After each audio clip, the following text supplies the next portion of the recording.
সেখানে আমাকে বলা হয়েছে চটি চাটা হ্যান ত্যান। তো আমি তাদেরকে প্রশ্ন করছি যারা আমাকে চটি চাটা বলছো, আমি তো একটাই চটিই চেটেছি। আমি তো চটি চেটে অন্য কিছু চাটতে যাইনি অন্য কোনো দলে বা নিজের স্বার্থ চরিতার্থ করবার জন্য। তো আমি আমার জায়গায় আমার স্ট্যান্ড পয়েন্ট যেখানে ছিল সেখানেই আছে।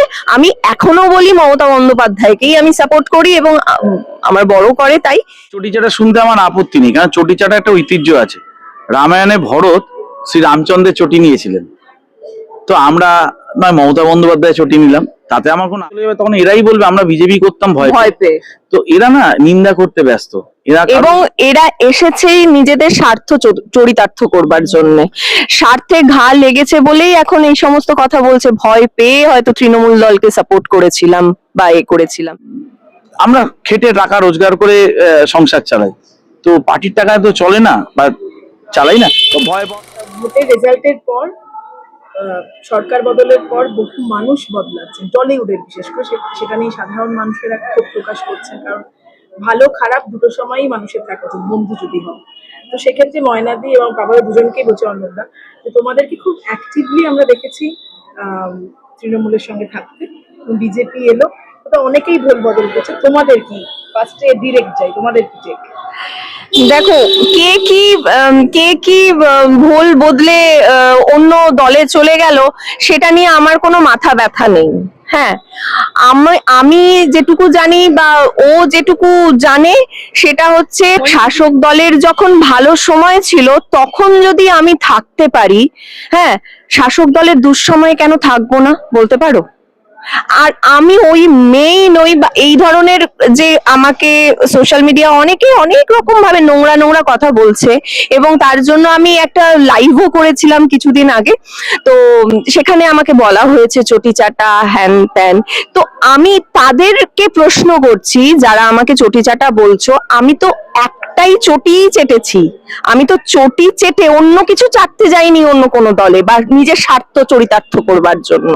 তো আমি আমার জায়গায় আমার স্ট্যান্ড পয়েন্ট যেখানে ছিল সেখানেই আছে। আমি এখনো বলি মমতা বন্দ্যোপাধ্যায়কেই আমি সাপোর্ট করি এবং আমার বড় করে তাই। কিন্তু সেটার সঙ্গে পেশাগতভাবে আমরা যেরকম অভিনেতা অভিনেত্রী, সেই জিনিসটা এই জনসাধারণ মানে সাধারণ আম জনতা মিলিয়ে দিচ্ছে। ওরা ভাবছে যে চটি চেটেই নাকি কাজ পাই, আসলে কি তাই? যোগ্যতার বিচারে যোগ্যতার মাপকাঠিতেই কিন্তু আমরা কাজ পেয়ে থাকি। সুতরাং এই ধরনের এই অবাস্তব কথাবার্তা শুনতে তো দেখো, মানুষ তো আমরা অ্যাটলিস্ট এই কথাগুলো শুনলে সবারই খারাপ লাগে, সেরকম আমাদেরও খারাপ লাগছে। আমরা একটাই স্ট্যান্ড পয়েন্টে আছি, এখনো আছি। বিগত তুমি যখনই যাই প্রশ্ন করো না কেন তখনও তাই থাকবে এবং সেটাই আমার উত্তর হবে আমাদের। হ্যাঁ, মানে অ্যাকচুয়ালি সরকার পাল্টেছে কিন্তু আমাদের মন পাল্টায়নি, মানে বিশেষ করে আমাদের। তো আমরা যেখানে ছিলাম সেখানেই আছি। অনেকে আমাদের পোস্ট দেখে বা দেখে বলতো চটি চাটাও, যেটা বললো, তো চটি চাটা শুনতে আমার আপত্তি নেই, কারণ চটি চাটা একটা ঐতিহ্য আছে। রামায়ণে ভরত শ্রী রামচন্দ্রের চটি নিয়েছিলেন, তো আমরা নয় মমতা বন্দ্যোপাধ্যায় চটি নিলাম, তাতে আমার কোনো আপত্তি নেই। আর জয় শ্রীরাম দেখলেই যে বলা, আমাদের আওয়াজ দিয়ে বলা, আমারও জয় শ্রীরাম বলতে আপত্তি নেই, কারণ আমি হিন্দু ব্রাহ্মণের ছেলে। শ্রীরামচন্দ্র আমাদের ভগবান, আমি তাকে জয় শ্রীরাম বলতেই পারি। কিন্তু আমি বিজেপির পতাকা বা অন্য সিপিএম এর পতাকা বা কংগ্রেসের সেটা তো নিচ্ছি না, ধর্ম নিয়ে নোংরা রাজনীতিটা করছি। আর দ্বিতীয় কথা হচ্ছে, যারা বলে আমরা চটি চেটে কাজ পেয়েছি বা কাজ চাই, তারা ইতিহাসটা জানে না বা একটু হয়তো তাদের জানার ভুল আছে। বা যেটা হচ্ছে, আমার অন্তত 25 বছর ইন্ডাস্ট্রিতে হয়ে গেল। 2001 থেকে যখন আমি কাজ শুরু করেছিলাম তখন বামফ্রন্ট জমানা ছিল, এবং আমিও তাই 2008 সালে আমিও এই ইন্ডাস্ট্রিতে এসেছি, ওখানে লিড হয়ে এসেছি। প্রায় 100টার উপর সিরিয়াল করা হয়ে গেছে, আমার 10টা cinema as a hero release হয়ে গেছে। তো আমার মনে হয় না এই জিনিসগুলো যারা জানবে তাদের অজ্ঞতা, তারা জানে না।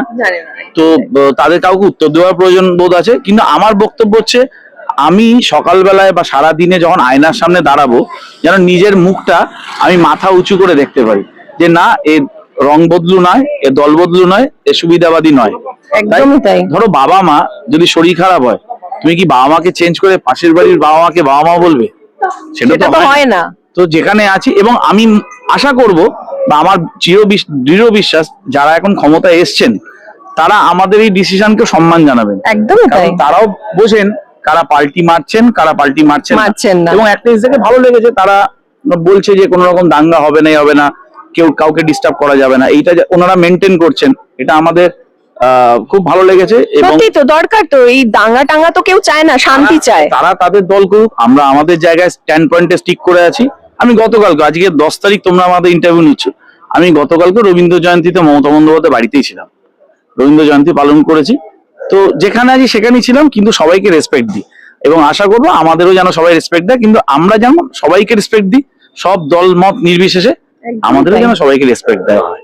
যারা ভাবতেন তোমরা স্বার্থের জন্য মমতা বন্দ্যোপাধ্যায়ের পাশে আছো, এটাই বোধহয় তাদের জন্য সপাটে উত্তর আমার মনে হ্যাঁ, হয়। এটা সময় কথা বলবে, তারা এখন একদমই যখন তাই। দেখবেন, তারা তাদের বক্তব্যের শেষ নেই, তারা হয়তো বলবেন এখনো চটি যেতে যাচ্ছেন, এই করে যাচ্ছেন। আসলে মানুষের শিক্ষা দীক্ষা কালচার ডিপেন্ড করে, যারা এই ধরনের কথা বলে তাদের শিক্ষা দীক্ষা একটু প্রবলেম আছে। বা হয়তো তারাও কোনো না কোনো কিছু চেতেই হয়তো কাজ টাজ করে। আসলে তারা ভাবতে পারে না যে কোনো মানুষ এক জায়গায় স্টিক করে আছে, সরকার চলে গেল এখনো আছে, এটা তাদের কল্পনার বাইরে, কারণ তারা বারবার পাল্টায়, তো মানুষ সবাইকে নিজের মতোই ভাবে, তারা হয়তো নিজেদের মতোই আমাদের ভেবেছেন। ক্ষমতার ভয় কি লাগে? ময়নাদি অর্ণবদা দুজনকেই অনেকেই যেটা বলেছেন যে তৃণমূল করেছেন একটা সময় অবধি ভয় পেয়ে, এবার অনেক যারা তৃণমূল করতেন তাই জন্য আবার বিজেপিতে যাবেন বা আমি বলি, তোমাদের ভয় যারা বলেছেন তৃণমূল করেন ভয় পেয়ে, আজকে বিজেপি আছে চুপ করে আছে, কালকে বিজেপি যখন চলে যাবে, কোনো সরকার তো চিরস্থায়ী নয়, হয় না। যখন বিজেপি চলে যাবে তখন এরাই বলবে আমরা বিজেপি করতাম ভয় পেয়ে। তো এরা না নিন্দা করতে ব্যস্ত, এরা এবং এরা এসেছেই নিজেদের স্বার্থ চরিতার্থ করবার জন্য, স্বার্থে ঘা লেগেছে বলেই এখন এই সমস্ত কথা বলছে, ভয় পেয়ে হয়তো তৃণমূল দলকে সাপোর্ট করেছিলাম বা করেছিলাম। তো এটা মানুষের নেচার, নিন্দা করা, তো নিন্দা করছে।